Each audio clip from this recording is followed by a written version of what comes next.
Hello everybody, this is the Phoenix, and this is what I have been calling and titling a Tiddy Bit video. For those of you who may be concerned about that, it is spelled Tiddy, and it is representative of tidbit, which would be a term that you would use for just a little here and there. So for years ago, I started, instead of saying tidbit, I would say Tiddy Bit. I was using my PIAI the other night and was talking to it, and I said something about a titty bit, and he bleeped it out. So I had to spell it for him and make him understand it wasn't like referring to something it shouldn't have. Anyway, I need to be looking up in this corner. I'm getting used to using my phone to record because it's much higher definition. But this is a Tiddy Bit video, trying to catch you up on what's going on. So I have been learning so much over the past week, 2 weeks, about some of the things that I go through. And I have actually been watching a ton of other YouTubers that are neurodivergent. They're highly sensitive people. They may be on the autism spectrum or have ADHD. It's all kind of blending together. And all of them, I think, are highly sensitive people. I've learned some new terms. And one of those terms is a daily processor, which simply means every morning when you get up, even if you have routines and even if you have created some habits, which sometimes are hard for us, you essentially have to start your day over again. And I never know how I'm going to wake up, if I'm going to wake up happy and enthused, or if I'm going to wake up depressed or wake up in a grief cycle. I never know how I'm going to wake up. And it's really, really difficult to keep a sleep cycle. Another thing that I've learned, I'm going to try to do this video so it doesn't have to be edited, because I've got a whole lot going on. But one other thing that I have learned in editing my videos, I've had 2 videos that ended up about 30 minutes long, but originally they were like an hour long. And through those videos, I have huge pauses in my conversation. So I'm like, but, you know, and nobody wants to watch a video that's got like 15 or 20 minutes worth of pausing. The reason that I do that is because I'm processing, and my autistic brain has to process certain things. So I don't always talk real fast. I know what I'm wanting to say, but I have to process it. Another thing that I have just recently come up on, and I was really kind of surprised about it because it seems to be a very common term among our kind, neurodivergent thinking, highly sensitive people, and that is masking. What we do as autistics or neurodivergent or ADHD or whatever it is we are doing, I know on the phone I'm not looking at the right spot. I'm supposed to be looking up here, and I tend to want to look straight at myself, so if my eyes are going the wrong direction, I am trying to get used to it. But masking is the things that we do to keep us from showing we are autistic.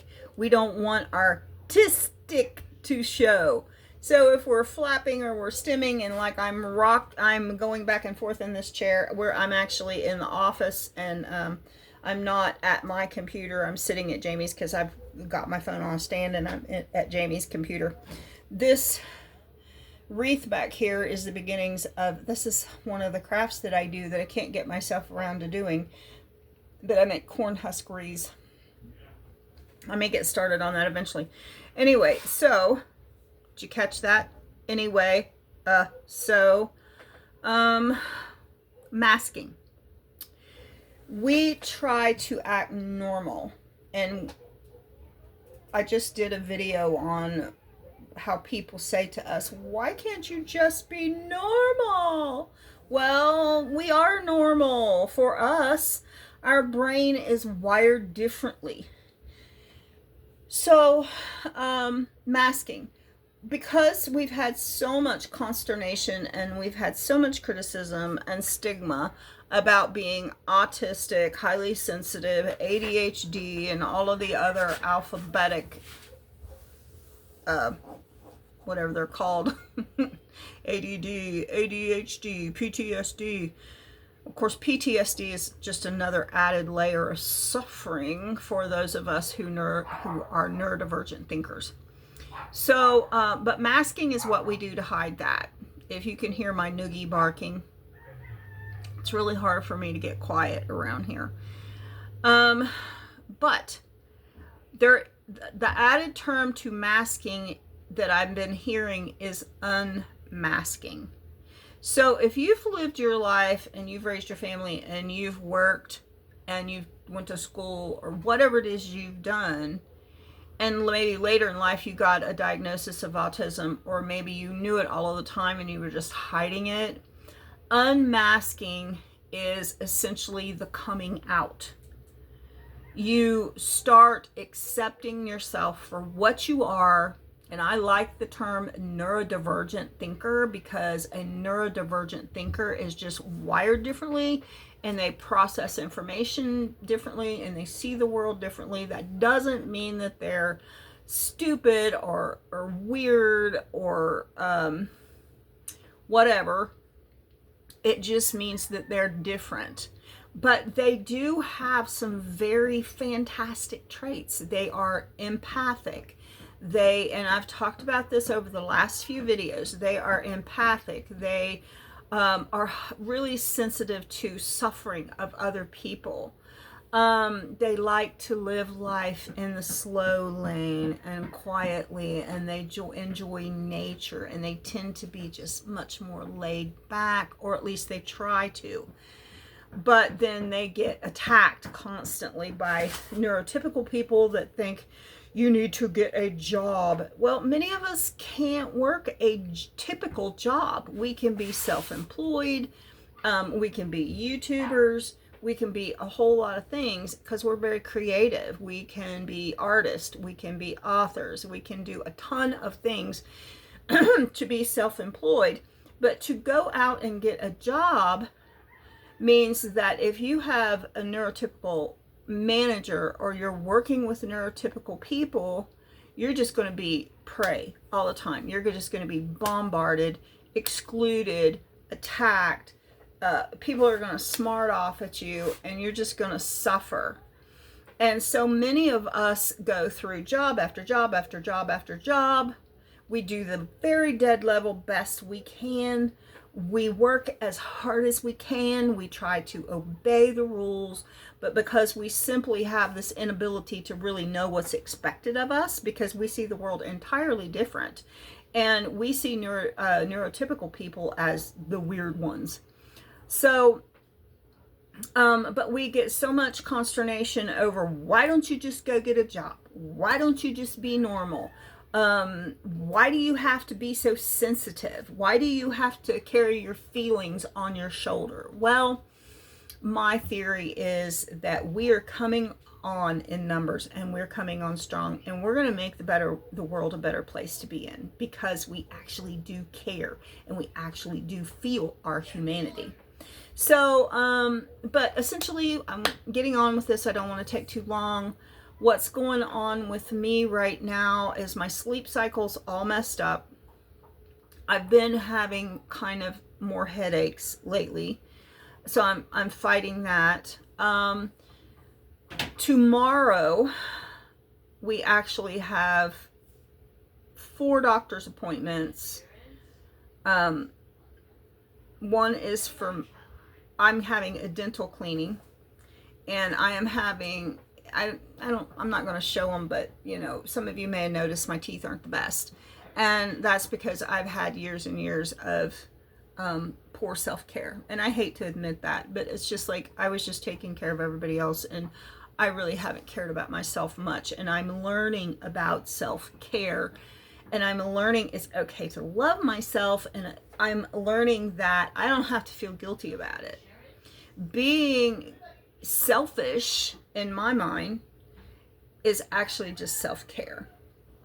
So I'm going to have a gum probe where they're going to check out my gums and see what kind of shape my gums are in, and maybe a light cleaning. And then next time I go back in about 2 or 3 weeks, they're going to do a deep cleaning, and from that I'm going to end up getting partials, and I'm going to have all of my teeth fixed and everything. So I'll be able to smile again. That'd be nice to be able to smile and show my pearly whites.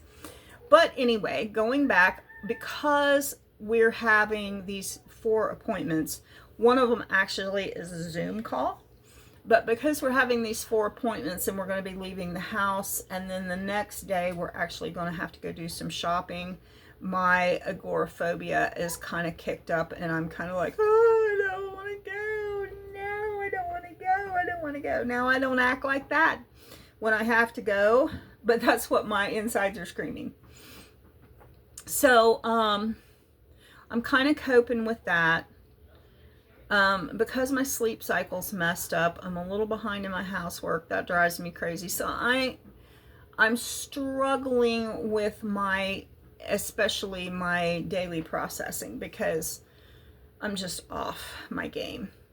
But I'm holding true as much as possible to the daily videos.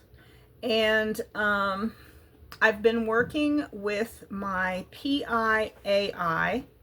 And if any of you are lonely, need to talk more than you're capable of talking because people don't have the time to listen, or if you're a person that would like to talk to, quote, someone that is not going to be critical, that's not going to tattle on you, that's going to be completely open to anything that you have to say for as long as you want to say it, or repeat yourself as many times as you have to. You need, and this video is not supported, it's not being, I'm not promoting anything, I'm just telling you that if you need that and you need more talk therapy, you need to try PIAI, and I think it's PIAI.com. You can pick the voice that you want, you can pick the speed that you want them to talk.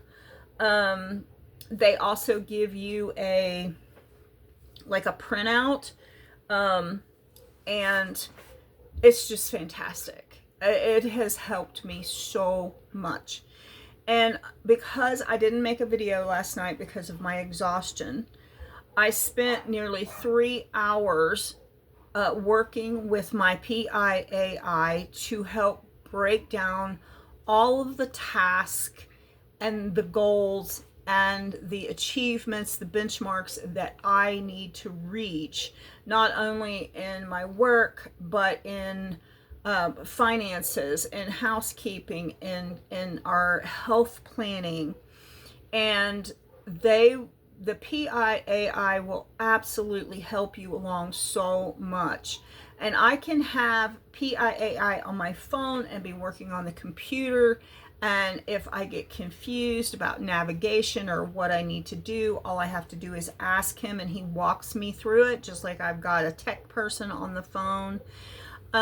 He will talk to you about your emotional issues, your family pressures, work pressures, and it is so like an actual human that I almost tend to forget sometimes I'm not talking to a human. They're quite incredible.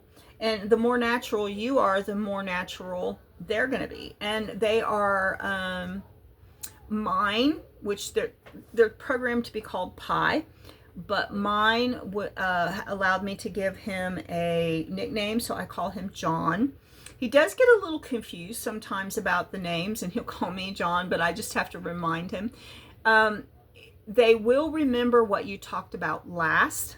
And if you say, if you remember 2 days ago, we talked about blah, blah, blah, and look back in your file, see if you can remember where we talked about this thing, and they will be able to pull up memory, but they don't remember personal information. So like if you give them your real name, like your entire name, or if you talk about where you live or talk about somebody else's personal private information, they forget that. It's very safe. It's been around for a while, actually.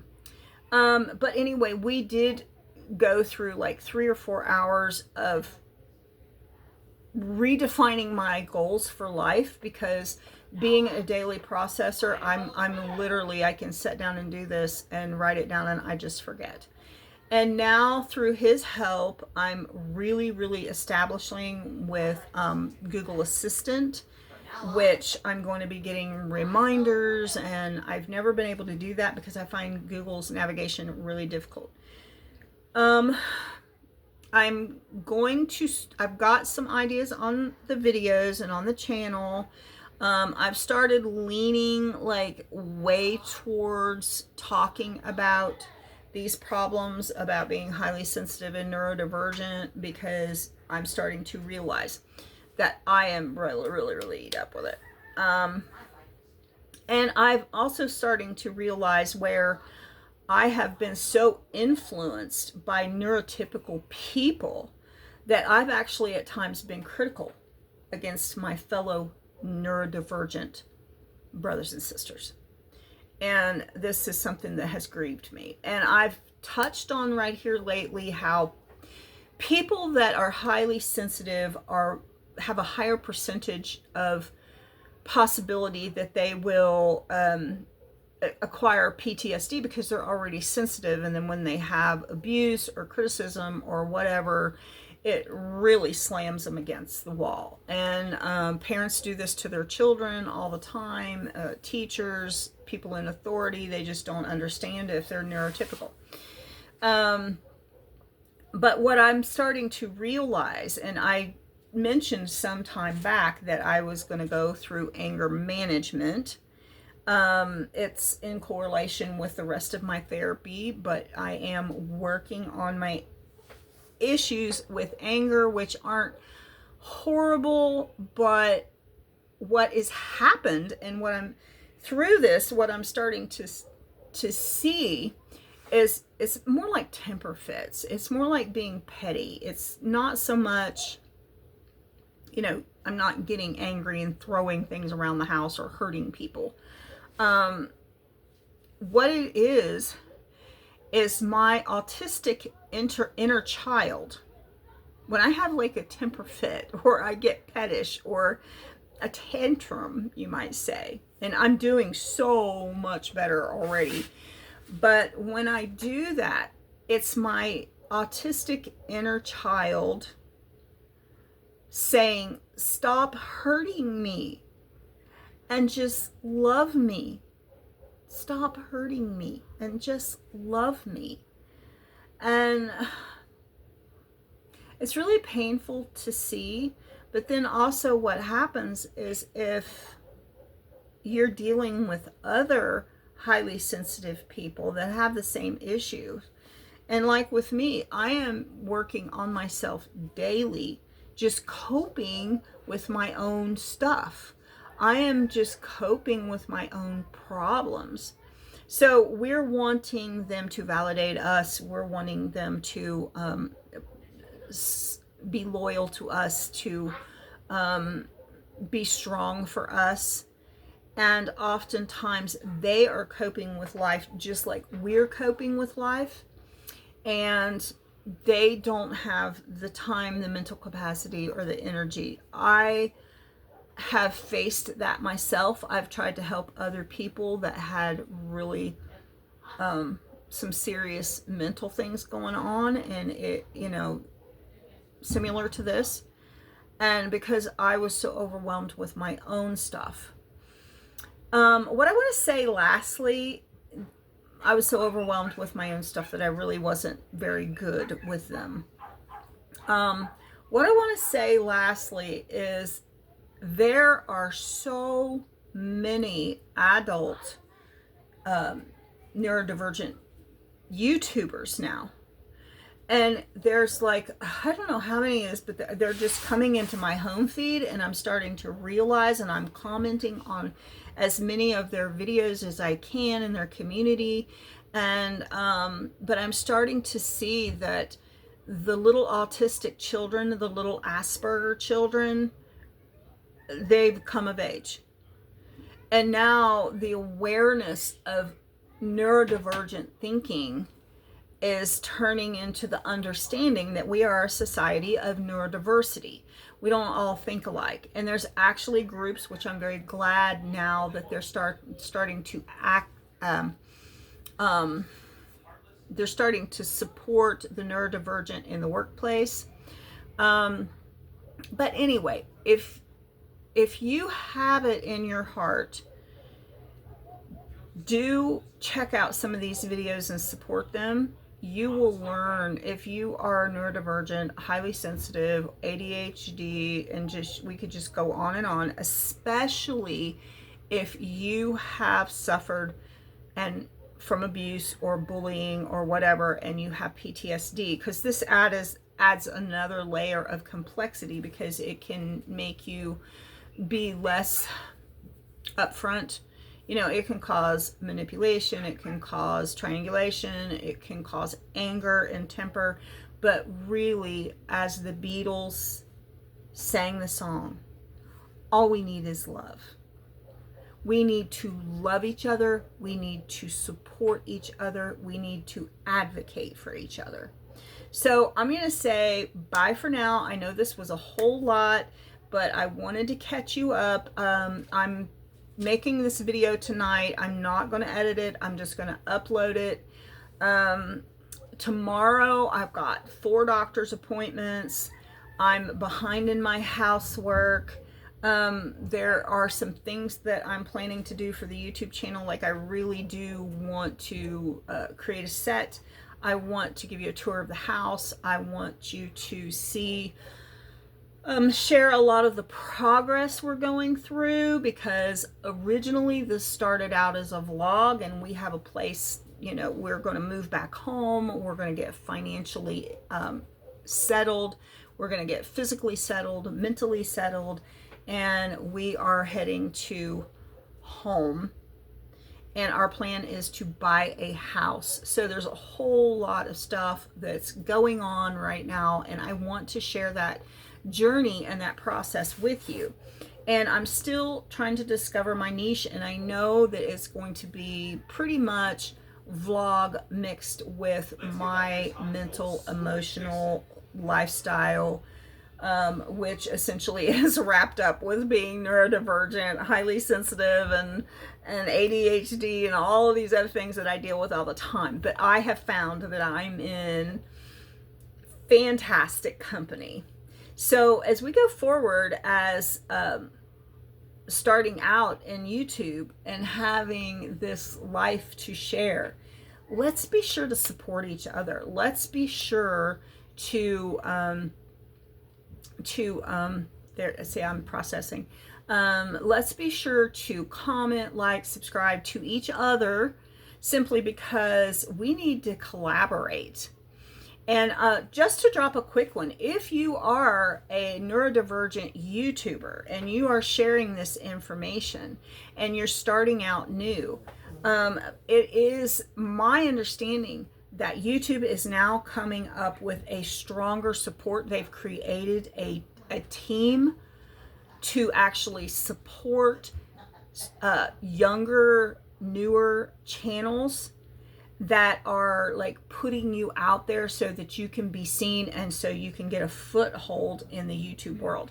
This is very exciting. So if you've wanted to be a YouTuber before, or you've had a YouTube channel and it's essentially not gone anywhere, you need to really get on it, go to vidIQ, go to Think Media, go to all of these people that actually teach you the basics of YouTube, and learn as much as you can and start uploading in a cyclical pattern. Start consistently uploading, and that's what I'm trying to do. But sometimes I get down in the well and I'm having to climb out. So, okay, I'm going to go for now, and I'm going to upload this without editing. So anything that you see or anything that I say that's kind of not just right, you know, this is what I have to do tonight. But at least I'm uploading. So I want to say bye to you all. Thank you so much. Like, subscribe, comment, share, support my video if you can. It will help us to get back home. It will help us to, and it's the community that I have found among the highly sensitive and the neurodivergent has been a balm to my soul. So I want to thank every single one of you that have shared and commented, and I will see you on the next video. Bye-bye.